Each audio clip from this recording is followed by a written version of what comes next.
मेरा नाम गुलशन कुमार गौरव है। आज मैं आप लोगों के साथ नालंदा ओपन यूनिवर्सिटी में असाइनमेंट को किस प्रकार से लिख करके सबमिट करना है उसके बारे में पॉइंट टू पॉइंट जानकारी देने वाले हैं।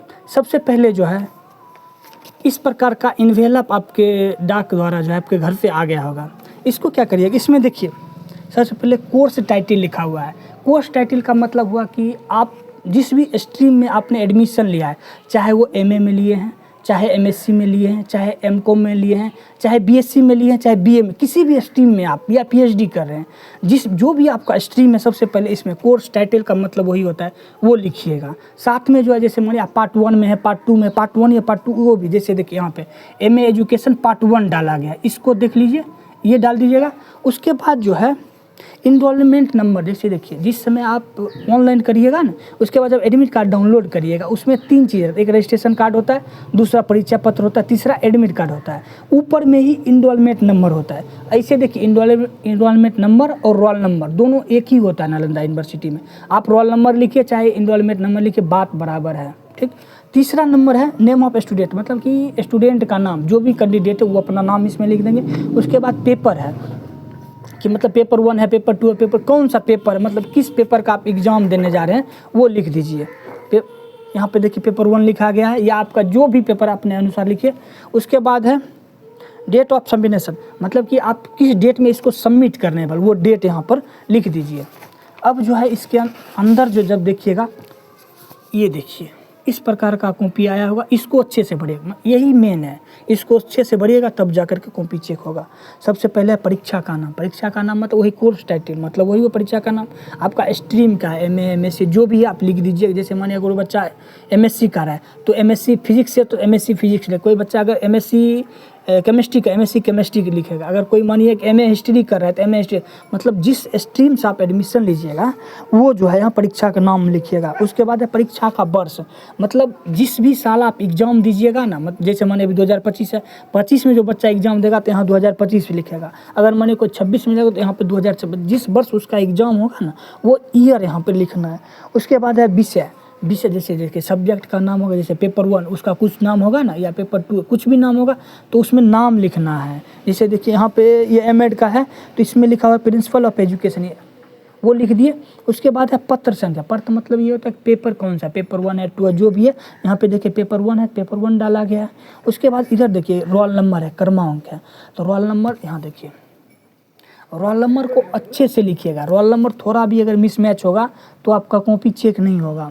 उसके बाद है रोल नंबर अक्षर में लिखना। देखिए अक्षर में देखिए इतना बड़ा है, छोटा सा जगह इसमें तो नहीं आएगा, तो क्या करिएगा लास्ट का 4 डिजिट जो है उसको जो है लिख दीजिएगा।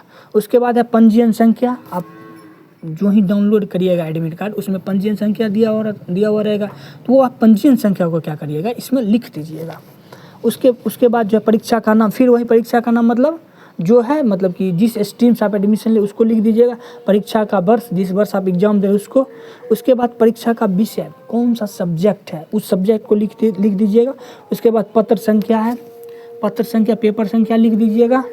उसके बाद जो है लिपि कौन सा, जैसे देखिए लिपि का 2 प्रकार से होगा। अगर आप इंग्लिश में अगर पेपर को लिखिएगा तो आप रोमन लिपि लिखिएगा, अगर आप हिंदी में आंसर लिख रहे हैं तो वहाँ पर क्या करिएगा देवनागरी लिपि लिख दीजिए। उसके बाद सत्रीय कार्य जमा करने की तिथि, जिस डेट को आप सबमिट करिएगा उसको लिख दीजिए। अब देखिए ये भरने के लिए आ गया हुआ लिफाफा वाला, और इसका पहला पेज भरने के लिए। अब अगला पॉइंट ये है कि लिखना कैसे, आंसर को फॉर्मेट कैसे करें, उसके लिए भी देखिए बताते हैं। सबसे पहले क्या करिएगा, ये देखिए कॉपी को क्या करिएगा दोनों तरफ स्केल से जो है ना पंक्ति खींच दीजिए, इससे क्या होगा कॉपी अच्छा दिखेगा। देखिए हम आपको दिखा, जैसे ये मेरा पहला पेज है, देखिए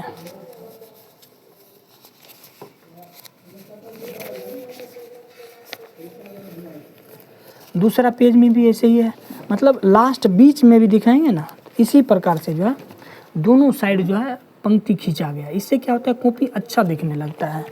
अब हम लोग पॉइंट पे आ जाते हैं। सबसे पहले क्या करिएगा, जो भी क्वेश्चन है ना उसको, जैसे देखिए यहाँ पे क्वेश्चन लिखा हुआ है शिक्षा को परिभाषित कीजिए, शिक्षा के महत्व का वर्णन कीजिए। अब गौर से एक चीज़ और देखिए, पहले लिखा हुआ प्रस्तुतिकरण रूपरेखा, मतलब कि प्रस्तुतिकरण रूपरेखा का मतलब वो अंदर बॉडी में क्या डालने वाला। देखिए जैसे देखिए सबसे पहले प्रस्तावना है, मतलब अगर आप इंग्लिश में लिखिएगा तो इंट्रोडक्शन लिखिएगा, उसी प्रकार से प्रस्तावना हम लिखें। उसके बाद शिक्षा का शाब्दिक अर्थ है, शिक्षा का व्यापक एवं संकुचित अर्थ है। उसके बाद विभिन्न विद्वानों के अनुसार शिक्षा की परिभाषा है, शिक्षा का महत्व। उसके बाद लास्ट में निष्कर्ष है। ठीक, यहाँ से स्टार्ट कर, जैसे देखिए इंट्रोडक्शन प्रस्तावना हो गया।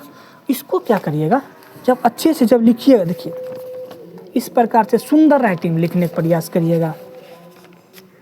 इस प्रकार से जो है ये जो है 6 पेज का एक आंसर लिखा गया है। लास्ट में देखिए एक चीज़, देखिए लास्ट में देखिए कंक्लूजन लिखा गया है, निष्कर्ष लिखा गया है। एक चीज़ और बताते हैं कि ये देखिए क्वेश्चन कहाँ से ले आइएगा वो भी बताते हैं। जैसे देखिए नालंदा ओपन यूनिवर्सिटी के साइट पर जाइएगा, वहाँ से जो है प्रत्येक सब्जेक्ट का 3-3 क्वेश्चन दे दिया जाता है। वहीं से 3 क्वेश्चन जब आप डाउनलोड करिए, वही 3 में से कोई 2, किसी 2 का जो है इसमें लिखिएगा। और एक चीज़ और बता देते हैं कि प्रत्येक क्वेश्चन 10-10 नंबर का होता है, मतलब टोटल असाइनमेंट का मार्क जो है 20 नंबर का होता है। 2 क्वेश्चन लिखना 20 नंबर का होता है, तो आप अच्छे से लिखिएगा। और दूसरा देखिए आंसर यहाँ लिखा गया है। देखिए क्वेश्चन सबसे पहले देखिए हम पढ़ के आपको बता देते हैं। राष्ट्रीय शिक्षा नीति 1968 की व्याख्या की, देखिए व्याख्या है 1968 की नीति को व्याख्या करना। सबसे पहले देखिए यहाँ पर प्रस्तुतिकरण रूपरेखा लिखा है, देखिए कितना सुंदर से लिखा गया है। उस पर देखिए प्रस्तावना है, ऐतिहासिक पृष्ठभूमि और आवश्यकता है। इस प्रकार देखिए पूरा बॉडी तैयार किया गया है। इसमें भी देखिए प्रस्तावना लिखा गया है। अगला देखिए इस प्रकार से इसका जो है फॉर्मेट तैयार किया गया है। लास्ट में देखिए इसका देखिए कंक्लूजन दिया गया है, जिसको सुझाव बोलते हैं। क्योंकि कोई भी अगर पॉलिसी को अगर डिस्कस करिएगा तो लास्ट में उसको सुझाव दीजिएगा, निष्कर्ष उसमें नहीं होता है ना। ये सब चीज़ है जो है, देखिए 2-3 चीज़ पर गौर करना है। सबसे पहले क्या करिएगा, ये लिफाफा जो है इसको अच्छे से भरिएगा। दूसरा काम क्या करिएगा, ये जो है इसको अच्छे से भरिएगा। एक बार और अच्छे से आप देख लीजिए, इसको अच्छे से भर लीजिएगा। तीसरा क्या करिएगा, तीसरा पॉइंट ये है कि कॉपी को अच्छे से फॉर्मेट, मतलब दोनों तरफ से जो है ना इंची से खींचना। एक चीज़ और कतई नहीं करना, जैसे कुछ स्टूडेंट क्या करते हैं, रेड हाइलाइटर नहीं आता, हाइलाइटर से रंग देते, ये सब नहीं करना है। ललका, पियर का, हरियर का, गोरंगा रंग, ये सब चीज़ों का यूज बिल्कुल नहीं करना है कॉपी में, नहीं तो प्रोफेसर आंसर को काट देगा। एकदम क्लियरली सुन लीजिए और अच्छे से लिखिएगा। अच्छे से नहीं लिखिएगा तो उसमें क्या होगा कि